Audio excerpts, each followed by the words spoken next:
செவ்வாய்க்கிழமை கரெக்டாக திருப்பூர் சமராபுரி கோயிலுக்கு வந்துடுங்க, 6:30 மணிக்கு வந்துடுங்க. என்னென்ன டவுட்டு நீ கேட்கறதுக்கு முன்னாடி ஆன்சர் சுவாமி கொடுத்துட்டுருப்பார். அந்த வகையில் மலைமுழையில் உற்றால் என் மாமருந்துனது காயகல்பம். நான் ஒரு நாள் கர்ப்பம்னா என்னான்னு அர்த்தம் சொல்ல ஆரம்பிச்சு, உடனே எல்லாருக்கும் தலை சுத்த ஆரம்பிச்சிச்சு.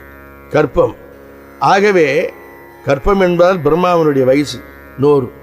எப்படின்னு சொன்னீங்கன்னா, ஒரு சதுர்யுகம்தான் ஒரு நாள். யார்? பிரம்மாவுக்கு. இதெல்லாம் எழுதி வச்சிருக்கா, ஆராய்ச்சி பண்ணக்கூடாது. ஏதுக்களாலும் எடுத்து மொழியினாலும் ரொம்ப ஆராய்ச்சியெல்லாம் பண்ணக்கூடாது. ஜானசம சொல்லிட்டார். ஒரு சதுரகம் கிரேதா திரேதா துவாபர கலி ஒரு 4, இது முடிவு ஒரு சதுரகம். அந்த ஒரு சதுரகம் என்ன பண்ணும்? 1000 சதுரயுகங்கள் ஒரு நாள். பிரம்மாவுக்கு 1000 சதுரயுகங்கள் ஒரு நாள். இந்த மாதிரி பிரம்மாவுக்கு 100 ஆண்டுகள் ஒரு கற்பம்னு பேர். விளக்க வேண்டாம். கற்பங்கள் பல கோடி செல்ல தீய கணில நடுவே ஊசி மேல் காலை ஊன்றி வளலாறு. அது ஒரு பக்கம் இருக்கட்டும். ஆகவே காய கற்பத்தை மீண்டும் இளமையாக்கி கொள்ளலான்னு சொல்லி முதல் முறை சாப்பிடும், 2வது முறை சாப்பிடும் செத்து போயிடும். இது ரியாலிட்டி. இதை பற்றி நேருக்கு நேராக பேசணும் மொழியே இப்படிலாம் நம்ம தொலைபேசி மூலம் கேட்கக்கூடாது. மலைமுழையில் உற்றால் என் மாமருந்து உண்டால் என் கலை முழுதும் கற்றால் என் காணார் சொல்லிட்டு, இலை நிலவு வேல் பிடித்து ஐயன் இரு கால் சொன்னவன காற்றை நிடுவான். யாரு? இலை நிலவு வேல் பிடித்து ஐயன்னு சொன்னாரு. அடே நல்லா கவனிச்சுக்கோ. இலை என்ன வகையாக இருக்கிறது? அந்த வடிவிலே இருக்கின்ற வேலினை கையிலே கொண்ட முருகனது 2 கால்கள் அபரஞானும் பரஞானும் என்கின்ற 2 ஞானங்களை அவனது அருளினாலே பெறுவதையானால் நீ அவனை பெறலாம். அதை சொல்லு. இலையின் நிலவு வேல் பிடித்து ஐயன் இரு கால் பிடித்தார் காண்பார் கதி. யார் பார்க்க மாட்டாங்க? மலைமொழியில் போனவன் பார்க்க மாட்டான். அப்புறமா கலை முழுதும் கற்றவர். கலைஞர் இடதுகளை சந்திரகளை 8 அங்கலும் 12 இந்த கணக்கெல்லாம் வேணால் சீக்கிரம் அழிஞ்சு போயிடுவீங்க. 8 அங்கலம் இந்த கணக்கே வேணாங்க. திருமூலர் பேசினா அது வேற விஷயம், பதஞ்சலி யோக சூத்திரம் வேற. அதனால் அதை பற்றி பேசணுமா அது நிறைய நம்ம சொல்லலாம். ஆகவே மலைமொழியில் உற்றாலேன்னு போவாதே. கலைமொழியும் கலைஞரது இடகளை பிங்களை அது ரேசகம் போறக்கும் வேண்டாங்க ஆச்சியா. நியமம் நியமம் அது வேணா, அது 8 நாங்கள் சொல்லுவோம். அட்டாங்க யோகத்தை பற்றி பேசுவோம். ஆகவே கலை முழுதும் கற்றால் என் அப்புறமா கற்போம். மலைமுடையில் உற்றால் என் மாமருந்து காய கற்போம். அப்புறமா என்ன சொன்னாங்க உங்களுக்கு? கலை முழுதும் கற்ற. இது 3 பேரும் பார்க்க முடியாது. இறைவனை பக்தியின் யோகத்தினாலே பார்க்க, அவனை பார்த்து விடலாம் அப்படின்னு பேசுவார். இதே அருணகிரியாரு காட்டில் குரத்தி பிரான் பதத்தே கருத்தை புகட்டின் வீட்டில் புகுதல் மிக எளிதாம் என்று அழகா பேசுறாரு.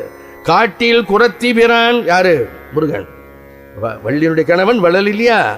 ஆகவே காட்டில் குரத்தி பிரான் பதத்தே, இந்த கருத்தை, உங்களது கருத்தை, நமது கருத்தை புகுட்டின் வீட்டில் புகுதல் மிக எளிதாம். இதனையே தான் நம்ம சிதம்பரம் குரு பேசுறார்.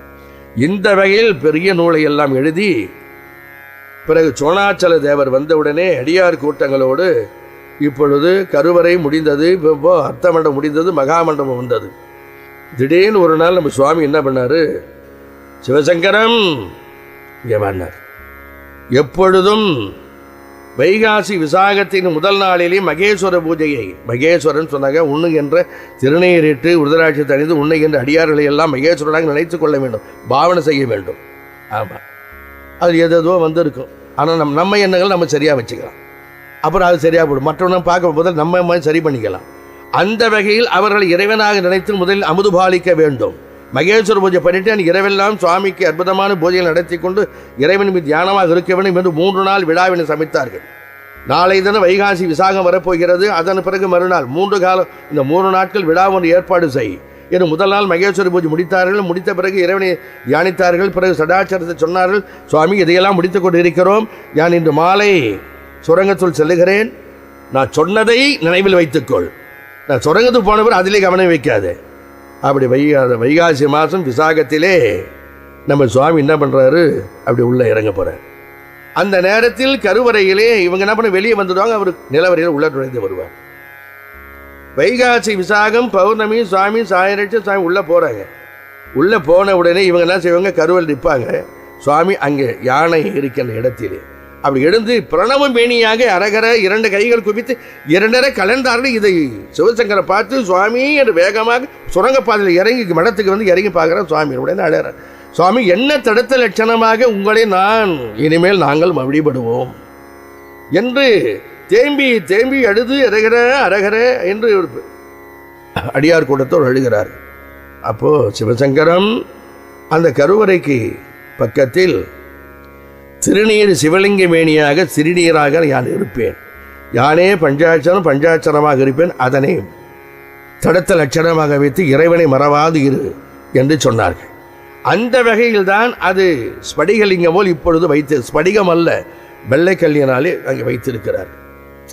இப்படி ஒவ்வொரு மூர்த்தமாக சுவாமி வைகாசிலே மறைகின்றார், இரண்டரை கலக்கின்றார். உடம்பை இரண்டரை இறைவனோடு கலப்பதுதான் அதாவது சாயுட்சி நிலையின் பேர். பாமன் சுவாமி சாயுட்சி நிலைன்னு சொல்லக்கூடாது. பாமன் சுவாமி உடம்பை விட்டு ஒரு சமாதி தான் 1929 விட்டுட்டாங்க அவங்க. அது இறைவனுடைய சமாச்சாரம், அதில் நம்ம ஆராய்ச்சியில் பண்ணக்கூடாது. அது இறைவன் என்னென்ன கருணை காட்டுகிறார் அந்த வகையில் அவர் ஏகதேச வழிபாடு, அற்புதமான ஒரு சிறந்த ஞானி, சமீபத்தில் வாழ்ந்தவர்.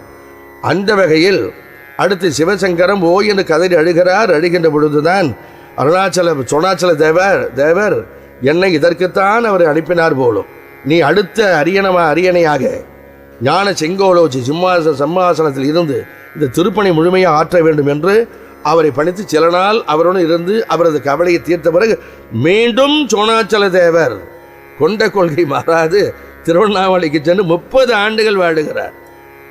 இவ்வாறு 90 ஆண்டுகள். அந்த 90 ஆண்டு மறைகின்ற பொழுது சமராபுரியை நினைத்துக் கொண்டார், சமராபுரி கடவுளை, சிதம்பர தேவையை நினைத்துக் கொண்டார். அந்த வகையில் ஆனந்த வகையிலே இருந்தவர். அதன் பிறகு முத்துக்குமார சுவாமி வருகிறார். அதன் பிறகு மீண்டும் சிவசங்கரம் என்ற 9 சன்னிதானங்கள் வருகிறது. 9வது சன்னிதானத்தில் தான் 3வது சன்னிதானம் வருகின்ற பொழுது பஞ்சகாலம் திருப்பணி எதுவும் நடக்கலை. 9வது சன்னிதானம் முத்துக்குமார சுவாமி சன்னிதானம் 3 கிராமணியார்கள் ஆத்தியனமாக இருந்திருக்கிறார்கள்.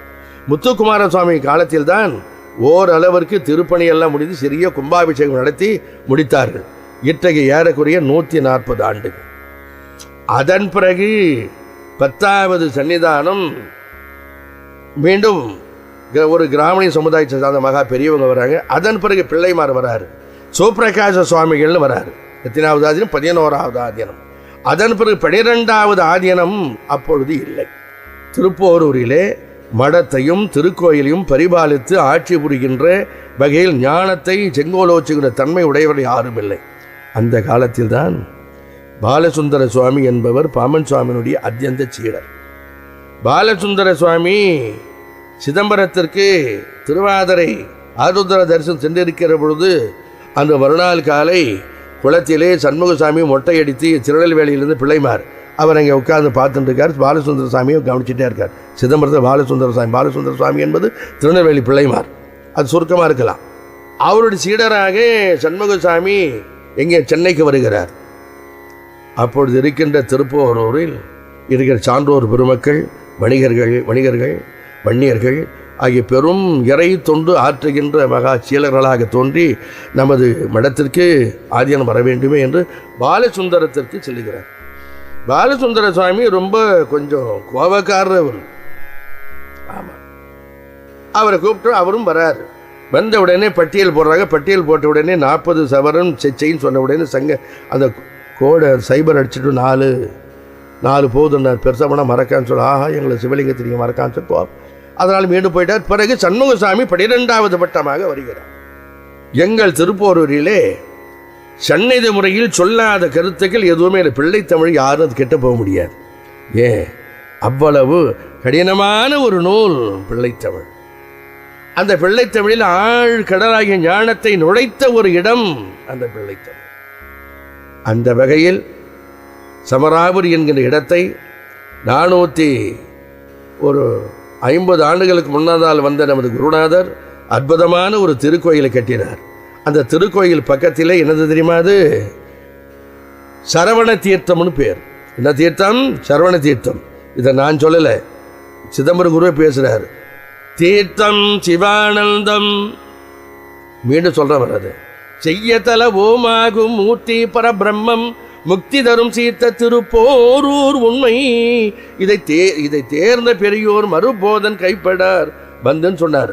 இது தெரிந்து கொண்டவர்கள் மீண்டும் 4 கையெழுத்துக்கு ஆளாகி வரமாட்டார்கள் சொன்னார். அடுத்து இது முதல் தீர்த்தம். 2வது தீர்த்தம் பிரணவ மலையிலே அற்புதமான ஒரு தீர்த்தம், வள்ளி தீர்த்தம் என்று இப்பொழுது சொல்லுவார்கள். அது அந்த தீர்த்தம் மண்ணில் மறைக்கப்பட்டு இருக்கிறது. 3வது தீர்த்தம் வேலாயுத தீர்த்தம்.